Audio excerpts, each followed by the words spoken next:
The world remains constant over the centuries, but human life is like the dew at dawn, or a bubble rising through water. Transitory.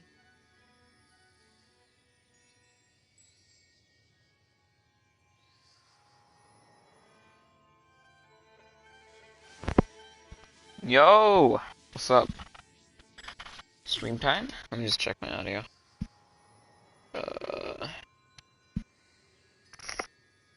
Yo! Alright, that works fine. Okay. 1 second. All the world holds dear is but a backdrop of constant motion. Okay. So, we got a third part of the event. I did not know we were gonna get a third part. So, maybe more cutscenes, hopefully. Excited to see what's gonna happen. The Winter Shogun approaches.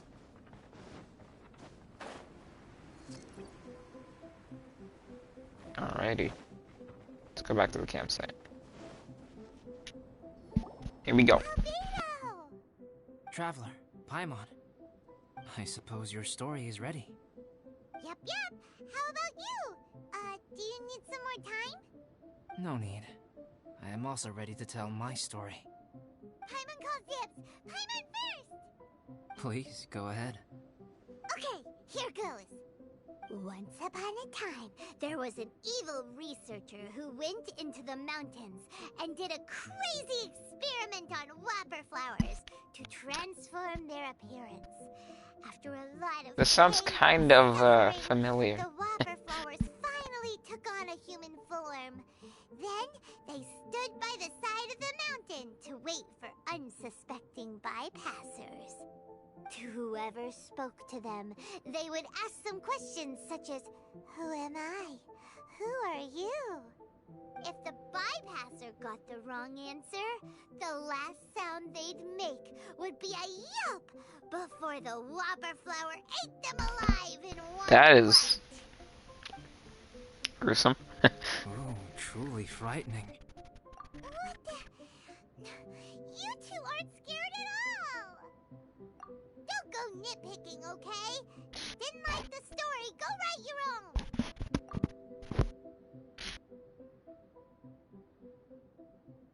In other words, the whopper flowers would ambush and then completely replace their victims. What? Go back to where the person lives? Enter their home? Eat their whole family?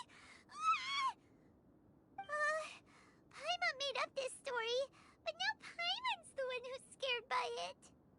It's a good story. Oh, may I write it down? I may bring it up in future conversations. What for? Just to scare people with? Yes. You've got a real mean streak, Albedo. Mine is a little longer than yours. It starts with an alchemist. A great alchemist once created Subject 1. Subject 1 was her proudest achievement, and successfully blended into human society. No one ever would have thought that this friend of theirs was in fact a synthetic human. However, unbeknownst to Subject 1, the alchemist had tried the same experiment many times before he had come into being. Some of the rejects from failed experiments had been discarded, but had not died. Subject 2 was one such failed experiment. He was swallowed by a great dragon that came to rest upon a snow-swept mountain. Many years later, he was resurrected by the dragon's mysterious power. He saw all kinds of people on the mountain, including Subject 1, who had somehow miraculously blended in among them. Never in Subject 2's wildest imagination had he thought it possible for experimental life forms such as they to deceive everyone so successfully. He saw the way humans accepted Subject 1 as a friend, witnessed their affection as they addressed him by name. This was what Subject 2 wanted. Now, all that Subject 2 desired was to replace Subject 1 and take the joy of his existence for himself. This is giving Paimon the chills. So scary. Subject 2 began to unfold his plan. He stole Subject 1's books and notes, and studied all that Subject 1 had learned from the alchemist. Subject 2 was highly intelligent, and he learned quickly. He changed his face into an exact replica of Subject 1's face. Then, he found a plant with mimicry capabilities, and transformed it using dragon blood and alchemy. And so, not only did Subject 2 transform his own appearance to perfectly match that of Subject 1, he also created a third entity, Subject 3. What? There's 3 of them now? Exactly, dude. Subject 2 wanted to become a perfected human. So, he erased a mark in both his and Subject 3's necks. For these marks were symbols of imperfection. In my view, it was probably a subconscious act, an instinct. He so desperately craved to become a perfect human being that he forgot something. Human beings are defined by their flaws. Subject 2's plan was meticulously crafted. Subject 3 would draw Subject 1's attention. After Subject 1 disposed of Subject 3, he would assume the threat had now disappeared and would let his guard down. The next moment that Subject 1 was alone, Subject 2 would make his move. He would eliminate Subject 1 and become the only one remaining. He would secretly replace the Subject 1 of everyone's memories and inherit his identity, residence, clothing, sword, name, and friends. People would have no idea that the individual they knew had become somebody else from one day to the next.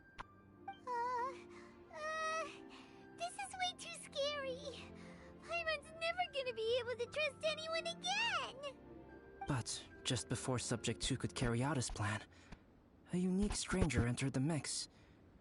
Subject 2 tried to make contact with this person, but found that they could somehow sense he was different from Subject 1. What's wrong? Are you scared? What happened then? What happened to the stranger? He became a new stage in Subject 2's plan. One more person that Subject 2 had to dispose of. It's as if there were 3 identical roses in a garden. Only one of the 3 was a fine specimen, while the other 2 were defective specimens that bore poisonous thorns. In all the world, only the gardener who tended to them could tell which was the good specimen. People do not like poisonous plants. Only a perfect rose can fetch a high price. If the inferior specimens wanted to conceal the fact of their worthlessness, they would have to take the gardener out of the picture, using their poisonous thorns. This is exactly what Subject 2 was thinking. Patiently. Maybe soon, he would get his chance to become truly human. Mm-hmm.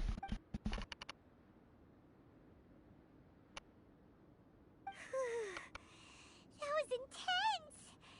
So what happened after that? Did Subject 2's plan succeed? Paimon can't bear thinking about it. Fortunately, it is just a story. And even in this story, Subject 2 did not succeed. But you can never let your guard down on Dragonspine. Monsters mutated with Durin's power and blood are also creatures of Rhine-Daughter, just like me.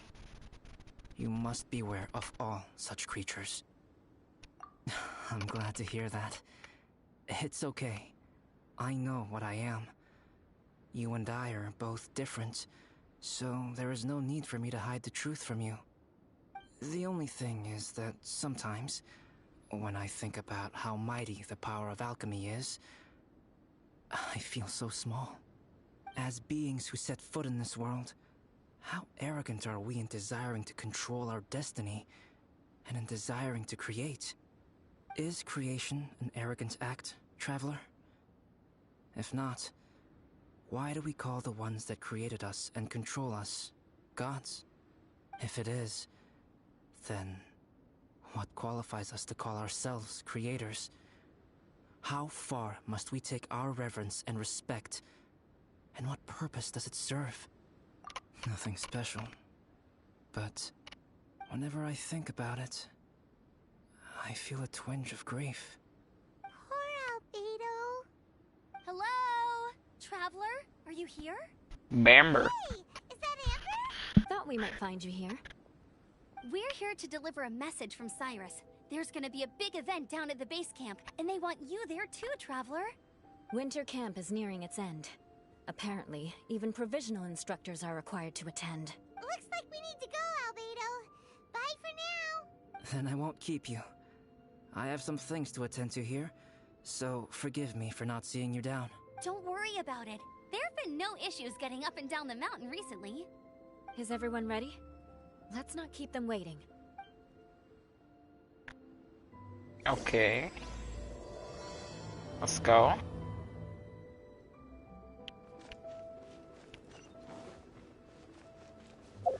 Hold on, wait a moment. We got a wish to do. Albedo, please. Oh. That sucks. Oh, we're gonna get another one soon, so that's... Back. Alright, let's just teleport down there so that we don't have to walk all that distance. Oh, whoops, I just deleted the marker. Let's get that back. There we go. Okay. Huh? Who is this guy? Hey, yo. Allow me to introduce Yozerf. He's Joel's father. Oh, he's back. Dad, this is that traveler I was telling you about. The traveler's helped me out loads in the past, and this time we even built a snowman together. Joel has told me everything about you. I can't thank you enough. Wow, this is amazing. Wait a second. Why is Cyrus discreetly wiping tears away? And what is Pallid doing here? Pallid is the hero of the hour this time. Go on, Pallid. Tell us what happened in your own words. Oh, no. Okay. The weather was fine on that fateful day, and I had a feeling that Lady Luck was smiling down on me. So I trusted my gut and set off to explore somewhere new, somewhere dangerous. Because where there is great danger, there is also great treasure. Oh, no. I don't like where this is going. So hard to believe. Yeah. But I had only been away from the group for a short while when I fell down a slope and just started rolling. Uh-oh. This is not sounding good. We ran into each other on the mountain? The place I fell to was somewhere I didn't recognize, and I'd sustained a few injuries. I remember thinking to myself, this is the worst luck I've ever had in my whole life. Then I met Yozerf. He'd heard the sound of me falling and came out to see what was going on. Huh? Wow, so it was completely by chance then. I thought he must have been someone from the Adventurers Guild here for the event, but after a few words of conversation, it was clear that he was having memory problems. He didn't even know his own name. The temperature was freezing, and there was no time to deal with all that there and then, so I convinced him to come back to the camp with me and figure everything else out after we got there. We got back to the camp, ran into Joel, and the moment he saw him, he froze for a second with this completely stunned expression on his face, and then he started crying out, "Dad! Dad!" That's when Yozerf suddenly started to remember. My memory has still not fully recovered, but Joel and his mother, they are the only ones that I will not, no, that I cannot forget. Daddy. Daddy's right here, Joel. Daddy's right here. Oh. Joseph, don't you remember anything else at all? The poor princess? Feeding the foxes? I'm sorry. I have no recollection. Maybe it's because of the head trauma. I'm not sure. I woke up and found myself covered in blood. My things were gone, and there was nothing to indicate who I was or how I got there. I crawled into a cave and settled in for a slow recovery. After my legs and feet were a little better, my hunting skills were what kept me alive. Dad, I was so worried about you. I'm all right now, Joel. Oh, don't cry. Daddy's not going anywhere. I'm here to stay. Oh, this is good. This is good. You know what, though? I definitely think my luck got worse after running into Benin on that mountain. I knew it. Ugh, I just... No. I just meant if it weren't for you, there's no way I ever would have run into Yozerv on a mountain this huge. Besides, we got back safely, didn't we? So don't blame yourself. Maybe sometimes miracles can only happen when you get just unlucky enough. Ballad. When did you become such a smooth talker, huh? Huh? Am I? I was just telling the truth. Oh, yeah. I want to say thank you to the Traveler, Uncle Cyrus, Auntie Eula, and Auntie Amber. Thanks, everyone. You all helped look after me, and I will always remember it. But I guess I can't take the snowman with me, or it'll melt once it leaves Dragonspine. It's such a shame.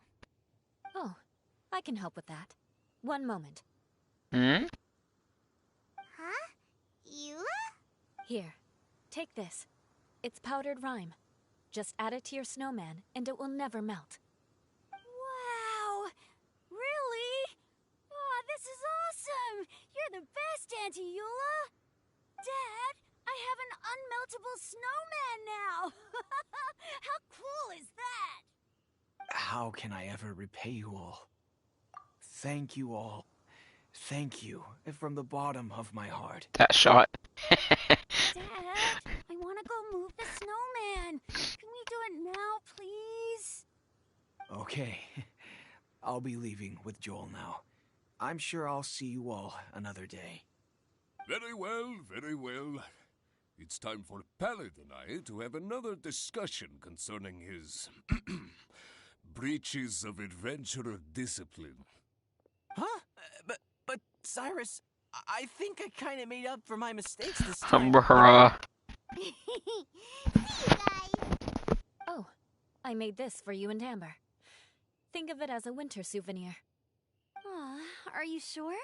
This must be really important to you. Come on now, just take it. No need to make such a fuss. Wow. Now our snowman won't melt either. Great. Let's You're go. welcome. Just keep it. That's all I ask. Amber and I have some business to attend to now. See you later. Everyone's gone. Seems like they've all got their own stuff to do now. Oh, you know what? We've been on Dragonspine all this time, and somehow Paimon still forgot to ask Albedo about how to make a fruit juicifier machine that could keep the juice fresh. Maybe we should try Timaeus again. He does seem pretty eager to please after all. Okay, guess we're going to Timaeus. Let's go. Clear skies can do nothing to hide the brilliance. Timaeus! Traveler and Paimon, what can I do for you? Wait a minute. You've got that mischievous look on your face. Oh, you're not still thinking about that ridiculous juicer thing, are you? Timaeus, will you help us? Well, if the Traveler isn't really interested, then, yeah, maybe I'll give this one a pass. It's just the weirdest request ever. No, but Paimon's Sunsetias are gonna go to waste without it. And the time it would take me to research something like that, I could probably pick those Sunsetias again 10 times over. New research project, Timaeus? We meet again? Oh, Albedo, thank goodness. So the Okay, he has the mark on his neck. That's good. Paimon wants a machine that can turn fruit into juice and keep the juice fresh. I mean, surely it's... Majorly important, that's what it is. If you can manage to invent this, we'll never have to worry about fruit going bad ever again. That's impossible. Uh-oh. Uh-oh. Not good. Not good. Not good. Not epic. That's... not... Yo. Okay, hold on. I'm gonna have to leave you guys on a cliffhanger. Hold on, I'll be right back.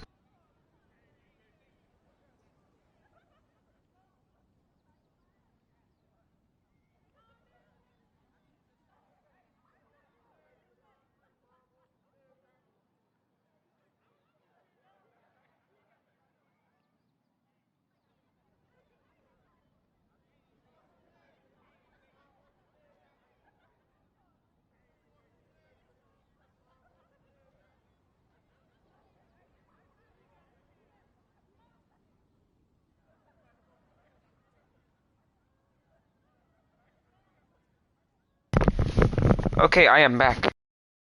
Turning fruit into juice is not His neck hard, does not have the diamond. but keeping it fresh Not good. is more difficult. But if you simply want to keep the fruit from rotting, there are many ways to achieve this. Right, Traveler?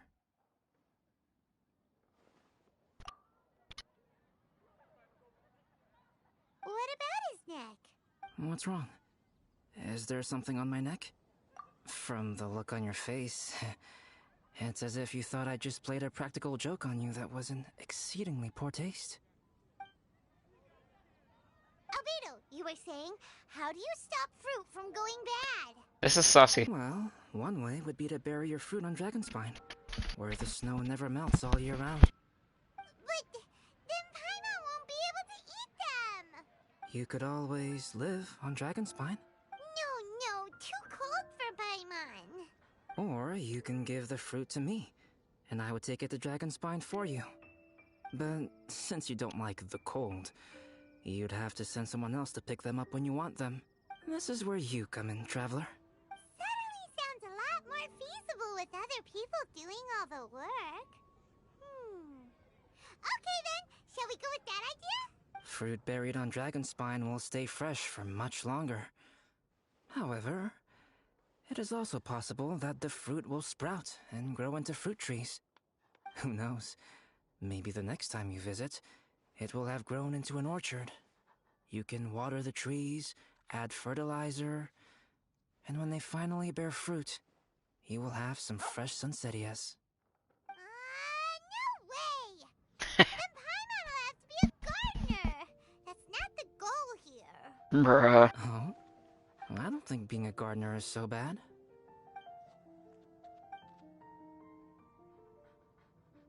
Wait a minute. Albedo, stop trying to get your hands on Paimon's super sweet sunsettias! It bothers you, does it? Of course it bothers Paimon. They are the rarest, super duper sweetest sunsettias ever. And they're not for you. Okay, but they're just sunsettias. I think you're only so attached to them because you don't have much fruit of this quality in your possession. When someone's pockets are full and their spirit is fulfilled, they don't easily fall prey to this kind of yearning. Huh? Really?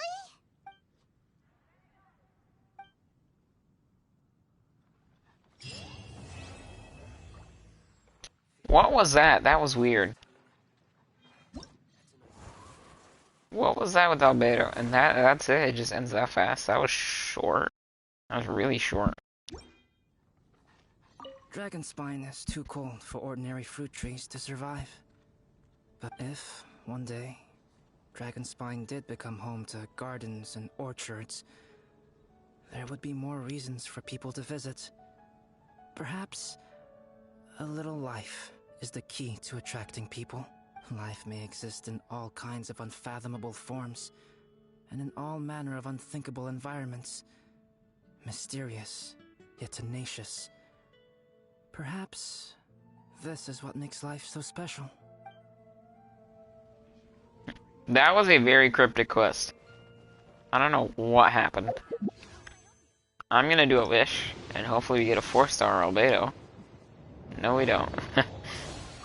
Sag. Okay. But, that was very weird. I don't know what to think about that. Let's do this last thing we need to do for the event. Where's the... I have to do this.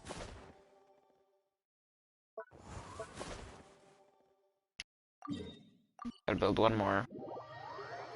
And then we're done with the event. That's a pretty good event. I liked it. The first part was okay, second part was great, third part was a little short. I don't know how I felt about that. It's kind of weird. But, you know, it was fine. There's probably some hidden meaning that I just don't know about. So there's probably going to be a really short stream.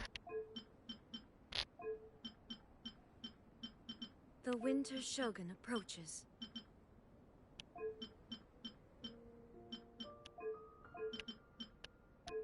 That looks funny. Okay, I like that.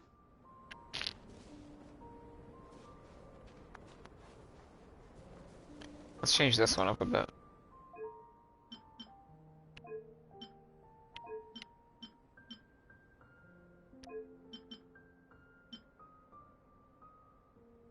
Yeah, let's give him that, and then let's do this.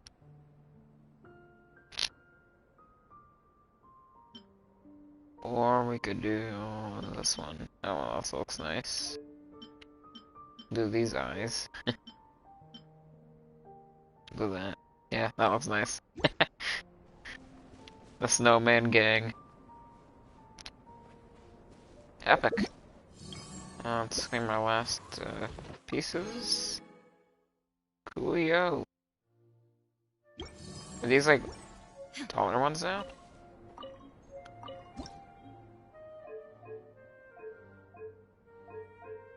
Confused.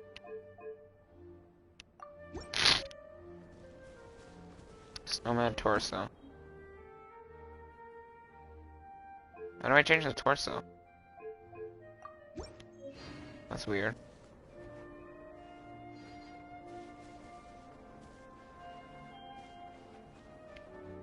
Oh look, this one has little feetsies now. Okay. Cool. Well, I think that's gonna be it for the stream. It was a pretty short one. We just did that last little part of the quest. I thought it was gonna be a little longer, but, you know, it's fine. So, I hope you guys enjoy this quick little stream, and I'm gonna see you guys later. Goodbye.